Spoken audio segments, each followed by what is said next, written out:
السلام علیکم ورحمۃ اللہ وبرکاتہ۔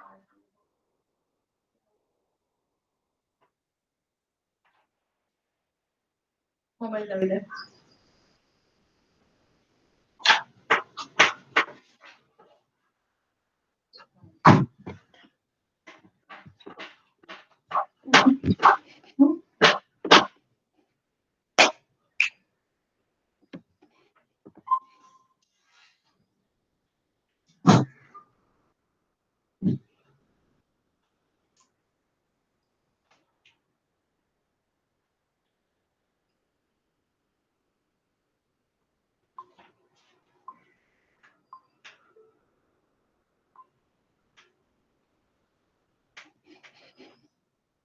بلیک پین آپ نے لیے؟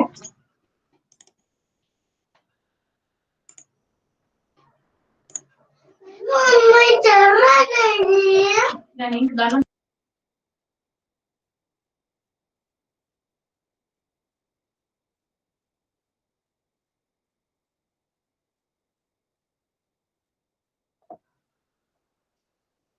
السلام علیکم ورحمۃ اللہ وبرکاتہ۔ کیسے ہیں سب لوگ؟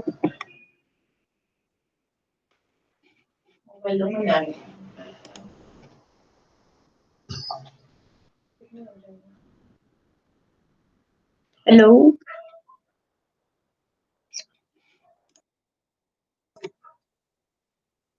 آواز آ رہی ہے؟ نہیں آ رہی؟ آواز آ رہی کیا سب کو؟ ہیلو،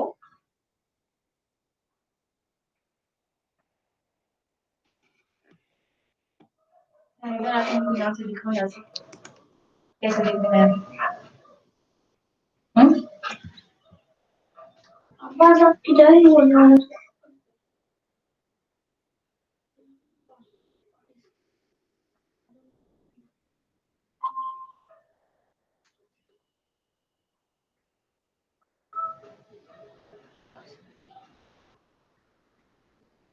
دیکھیے آواز آ رہی ہے؟ نہیں آ رہی؟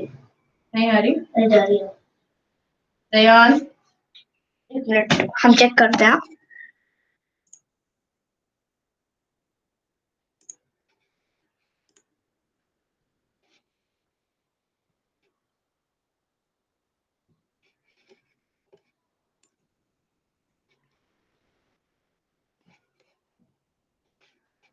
آ رہی آواز؟ ہو رہا ہے۔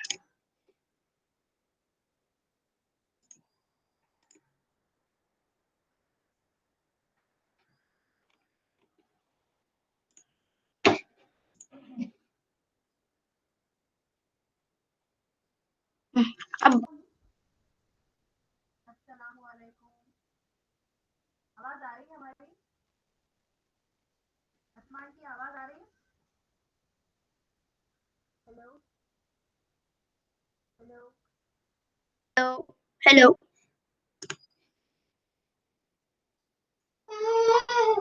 ہیلو، آ رہی ہے آواز؟ جی ہیلو، آواز آ رہی ہے کیا؟ جی ہاں آ رہی ہے۔ آ رہی ہے بیٹا، اچھے سے آ رہی ہے نا آواز؟ ویسا سلو؟ ہاں ایک دم کلیئر آ رہی ہے۔ Okay thank you. آواز نہیں آئی تو بتائیے۔ ہاں یہ میٹ پہ کر رہے ہیں نا، تھوڑا الگ ہے یہ تھوڑا۔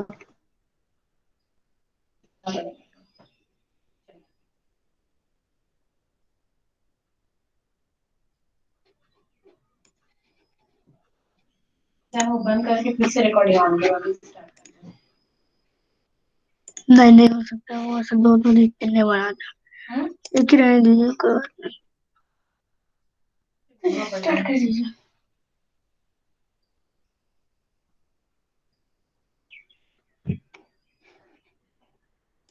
بلال خان کس کا نمبر ہے یہ؟ جی ہم پمپری سے ہیں۔ اچھا جی یاسمین آپا کے تھرو ہم نے جوائن کی، اچھا اور اچھا شہناز آپا کے تھرو۔ اوکے اوکے، آج پہلی کلاس کر رہے کیا؟ جی اس سے پہلے بھی 2 مرتبہ کیے تھے۔ سمجھ میں آ رہے ہیں نا؟ کیا نام ہے جی آپ کا؟ بالکل بالکل کلیئر، فوزیہ ہے میرا نام۔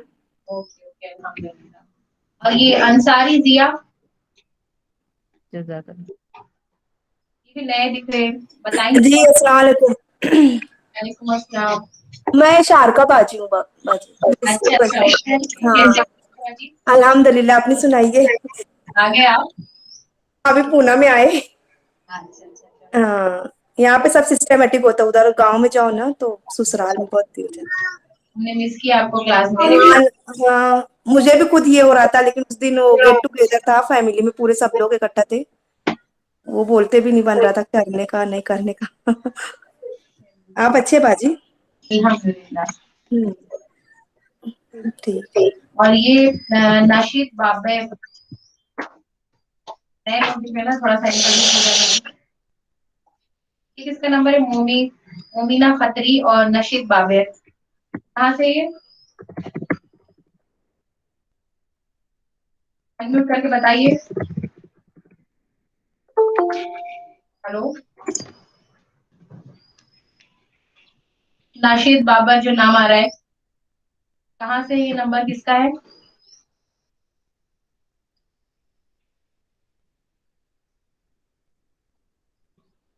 یہ گوگل میٹ سب کو جوائن کرنا ایزی نہیں ہو رہا شاید. باقی کے لوگ کدھر ہے؟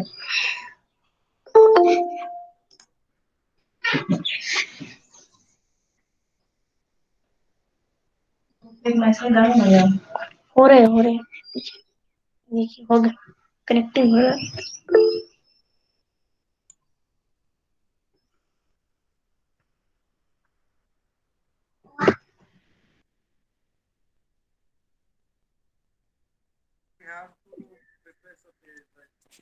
السلام علیکم تہذین. وعلیکم السلام. ناشد بابر نا میرا ہے ایکچولی. آج لنک میں نے اپنے بیٹے کے اس سے لیے. اچھا اچھا اچھا ٹھیک ہے. نیا اور نام ہے نا. مائک ہی آن نہیں ہو رہا تھا. میں جواب ہی نہیں دے پا رہی تھی. ابھی بیٹی سے آن کروایا میں نے. تھوڑا سا نیا ہے نا گوگل میٹ سب کے لیے. ہاں آج کچھ لنک الگ طریقے سے دی نا. نہیں تو پہلے لنک پہ کلک ہاں کرنے جو بھی سے آ جاتا تھا. یہ ذہن جو ہے کہ اس پہ کرتے ہیں اس پہ بہت سارے آپشنس ہے. ہاں تو وہ میرے بیٹے کے نام پہ جو ہے نیٹ ہے اس لیے اس پہ.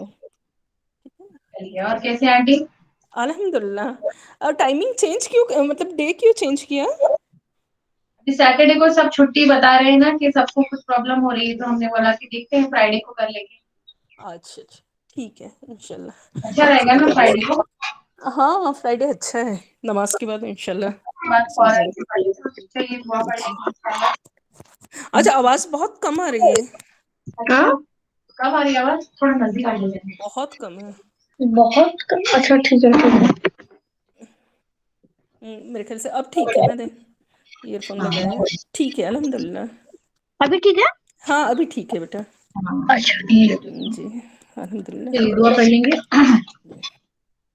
نحمده ونصلي على رسوله الكريم اما بعد فاعوذ بالله من الشيطان الرجيم بسم الله الرحمن الرحيم رب اشرح لي صدري ويسر لي امري واحلل عقدة من لساني يفقهوا قولي رب زدني علما اللهم فقهنا في الدين اللهم اني اسالك علما نافعا وعملا متقبلا ورزقا طيبا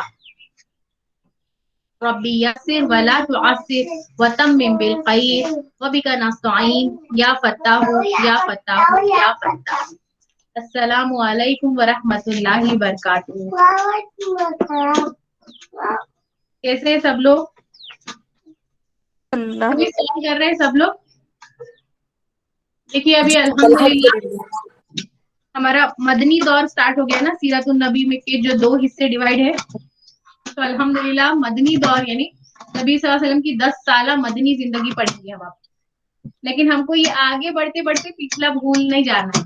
اس لیے ساتھ ساتھ پچھلا بھی ریوائز کرتے رہیں گے. ہفتے میں ایک بار جو ہے پچھلے بھی کوئزز ڈالیں گے تو وہ صرف ریویژن کے لیے ہے. ایسا نہ ہو کہ ہم آگے بڑھ رہے ہیں جنگوں کے بارے میں پڑھیں گے آگے. اب جنگ بدر آئیں گی پھر جنگ احد آئیں گی تو بہت ساری چیزیں ایک ساتھ نئی چیزیں سیکھنے کو ملیں گی.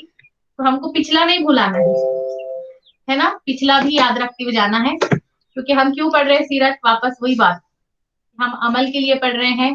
اپنی زندگی کو اسوہ حسنہ نبی اکرم صلی اللہ علیہ وسلم کے طریقے کے مطابق گزارنے کے لیے تو ہم کو پچھلا بھی یاد رکھتے جانا چاہیے. وہ ساری چیزیں کنیکٹیوٹی آئیں گی ہم کو انشاءاللہ. تو سالو کریے, بہت ایزی کوئز ہے. ریانی بنا رہے ہیں اور اس نے تو الگ الگ لینگویج میں بھی بنائے ہیں کہ سب زیادہ سے زیادہ لوگ اس کو اٹمپٹ کریں, کسی کو بھی کوئی پرابلم نہ آئے. چھوٹی موٹی غلطی ہوں گی وہ کوئز میں, اتنا مائنڈ مت کریے وہ ساری چیزوں کو. صرف یہ ریویژن کے لیے ہمارے, بس اتنا دھیان رکھتے ہوئے سالو کرنے کی کوشش کریں. چلیے الحمدللہ آج کا کلاس شروع کرتے ہیں ہم. پچھلے کلاس میں دیکھیے ہم نے کیا کیا پڑھا. ابھی مدنی دور ہم نے دیکھا نا کہ ہجرت کر کے نبی اکرم صلی اللہ علیہ وسلم. اچھا ابھی میں کچھ سوالات کرتی ہوں, دیکھتے ہیں ابھی سب لوگ, کیونکہ پچھلی کلاس میں نے بہت سارا چیزیں ایک ساتھ لے لی تھی نا, مجھے لگا کہ تھوڑا کنفیوژن ہو گیا ہوگا کہ مسجد کے بھی بارے میں پڑھ لیا, پھر مواقعات کے, پھر مدینے میں یہود کے بارے میں, آبادی کیسی ہے, مسجد نبوی کیسے بنی, وہ ساری چیزیں جملنگ ہو گئی تھی. تو ہم اس کو ابھی الگ الگ پارٹ میں ڈیوائڈ کر کے پڑھیں گے. تو شروع کرنے سے پہلے میں آپ کو پوچھتی ہوں کہ پچھلے ٹاپک میں ہم نے پڑھا کہ نبی اکرم صلی اللہ علیہ وسلم جیسے ہی مدینہ تشریف لائے, ہے نا, مدینہ میں انٹر ہو گئے, مدینہ میں ہجرت کر کے آئے, تو نبی صلی اللہ علیہ وسلم نے پہلا کام کیا کیا؟ سب سے امپورٹنٹ ورک سب سے پہلے آنے کے بعد, مدینہ میں آنے مسجد کے کی بعد, تعمیر. مسجد کی تعمیر. کون سی مسجد؟ مسجد مسجد قباء. مسجد قباء.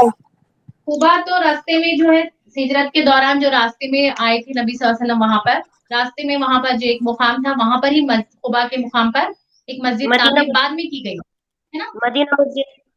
مسجد نبوی. مسجد نبوی. نا؟ نبی کی مسجد. نبوی کا مطلب کیا ہے؟ نبی.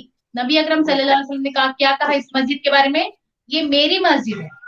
ہاں, مسجد نبوی کی تعمیر. آف کورس مسجد قباء پہلی قباء کے مقام پر, وہاں پر 14 دن قیام کیا, وہاں پر راستے میں مسجد قباء بنائی. اچھا تھوڑا اور آگے جائے, نبی صلی اللہ علیہ وسلم وہاں پر ایک قافلہ ملا, 101 لوگ وہاں پر جمع تھے, جمعہ کا دن تھا. پھر جمعہ مسجد جمعہ. مسجد جمعہ. مسجد جمعہ وہ بعد میں بنائی گئی. ہاں, نبی اکرم صلی اللہ علیہ وسلم نے صرف نماز پڑھائی, اس کی نشاندہی کے لیے, اس کی یاد کے لیے بعد میں اس کو کون سی مسجد بنائی گئی؟ مسجد جمعہ. مسجد جمعہ. لیکن اب ہم جو ہے نا مدینے میں انٹر ہو چکے ہیں, نبی اکرم صلی اللہ علیہ وسلم مدینے میں آ گئے. ہم نے دیکھا نا کتنا وارم ویلکم ہوا, کتنا جوش و خروش تھے, ہر دن مدینے کے لوگ انتظار میں تھے جب نبی صلی اللہ علیہ وسلم پہنچ گئے. پھر ہم نے پورا واقعہ دیکھا کہ کیسے نبی صلی اللہ علیہ وسلم نے اس جگہ تک پہنچے, کیسے پھر ابو ایوب انصاری کے گھر میں وہاں پر پناہ لی, 7 مہینے تک انہی کے گھر میں رہے. اور اس دوران جو سب سے امپورٹنٹ ورک جو کیا, وہ پہلا کام کیا تھا؟ بولیے. مسجد کی تعمیر. مسجد نبوی کی تعمیر. ہاں, مسجد نہیں کہیے, مسجد نبوی کی تعمیر. ہاں, مسجد نبوی کی تعمیر کی. اب اس کے بعد اب صرف مسجد بنا کر ان سارے مسئلے حل ہو سکتے تھے کیا؟ اس کو آپ پیچھے ہمیشہ یاد رکھیے کہ ابھی ہم کو صرف ایک ٹاپک پڑھنا ہے, ایسے نہیں سوچنا ہے. میں آپ کو پچھلی کلاس میں جو بہت ساری چیزیں بتائی نا, وہ سمجھنے کے لیے ہی کہ جب نبی صلی اللہ علیہ وسلم مدینہ آ گئے, اب یہاں سے نبی صلی اللہ علیہ وسلم جو ہم نے مکے میں جو پڑھ گیا نا, نبی صلی اللہ علیہ وسلم دیکھیے ہر بار کمپرومائز کر لیتے تھے وہاں پر, ہر بار وہ دشمنوں کو چھوڑ دیتے تھے نا. وہ پاگل کہتے, کاہن کہتے, مجنوں کہتے, بائیکاٹ کرتے, الزامات لگاتے, مذاق اڑاتے, استہزاء کرتے, ہر چیز. لیکن وہاں پر کفو ایدیکم, اللہ نے کیا کہا؟ کوئی جواب مت دو, ظلم و ستم سہتے جانا ہے. لیکن یہاں آنے کے بعد ایک قائد, ایک رہنما, ایک لیڈر کے طور پر پہلے دن سے, اور سب سے امپورٹنٹ بات آپ کو بتاؤں میں, یہ بات ہمیشہ یاد رکھیے آپ, کہ جب نبی اکرم صلی اللہ علیہ وسلم جس دن مدینے میں انٹر ہو گئے, اس دن وہاں پہ ایک بہت بڑا پروگرام ہونے والا ہے نا. کوئنسیڈنس کیسا ہوتا ہے, اللہ تعالیٰ کی حکمت کیسے ہے.